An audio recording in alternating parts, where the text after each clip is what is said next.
Mike, thank you so much for joining us today. You're welcome. Now, we're so interested to hear about the report that your organization did on entrepreneurship around the world, but specifically in sub-Saharan Africa, because as we understand it, it seems that youth in sub-Saharan Africa are more entrepreneurial than most. Yes, you're absolutely right.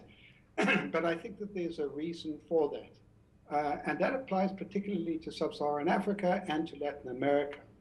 Is because we're both from a developing region, you'll find that a lot of the large corporations are not able to provide the jobs that are necessary for the young people coming out. So in actual fact, they have to be entrepreneurial because they then have to start their own businesses. And that's the only form of survival that they have. So, but they tend to form businesses that are in the services industry, like hospitality, restaurants, retail, that sort of thing, as against the high-tech manufacturing industry. Now, but yes, they are more entrepreneurial. Now, this is certainly good and encouraging news when you look at the South African context, where youth unemployment is at a worrying rate. So are we seeing South African or sub-Saharan African young people making their own opportunities and creating their own jobs? That's quite a difficult question, because in South Africa, let's take South Africa, the level of entrepreneurial activity for the youth is a lot lower than that in other sub-Saharan African countries.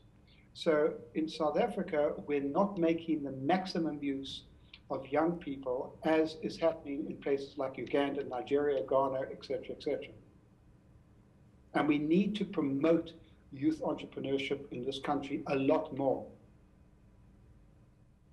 I know that we've spoken briefly about youth, but I want to touch on a very interesting finding, and that's women. Now, it seems that when it comes to women, many women are using their homes as a base for business. In fact, 57% of women compared to 45% of men. I think it's often fairly obvious, but it certainly is an interesting statistic to read that women are making business opportunities for themselves without leaving the home. Well, think about this. I mean, in Africa, a lot of women have other responsibilities, right? Like the family, making sure that they get enough money to feed the family, to clothe the family, to send the family or the young children to school. And therefore, it is more convenient for them to have or to operate a business from home because they are much more flexible. Whereas if they have premises, they've got fixed overheads that they have to pay for, and they're not so flexible as that they would like to be. Let's very briefly go back and continue talking about youth. One of the findings was quite worrying, and that is the education level of young South Africans when it comes to our education system. Won't you touch on that for us and explain what was found? Well, absolutely. GEM, that's a Global Entrepreneurship Monitor, has found quite categorically that the level of entrepreneurship around the world is directly linked to the level of education. That's for sure. And the sustainability of the business is linked to the level of education.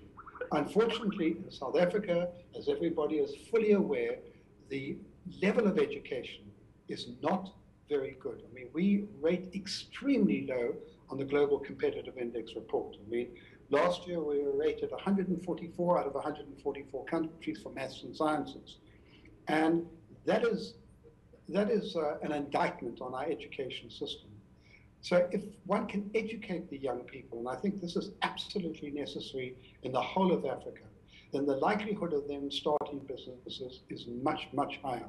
And we've proved this by various initiatives that we've done, like a youth academies that we run. If you train them in entrepreneurship, they will start their own businesses. And we're not doing that in our schooling system. We've touched on very brief bits and pieces of the report in our conversation today, but what do you say to the viewer who wants to know a little bit more information about GEM or is interested in more of the findings of the report? Well, we have a website. They can go to our global website, which is www.gemconsortium, all one word, .org. And if they go to that and they go to a section called reports, they will find the GEM reports from all the countries throughout the world going back to 1999. So it's a wealth of information. Mike Harrington, thank you so much for joining us today.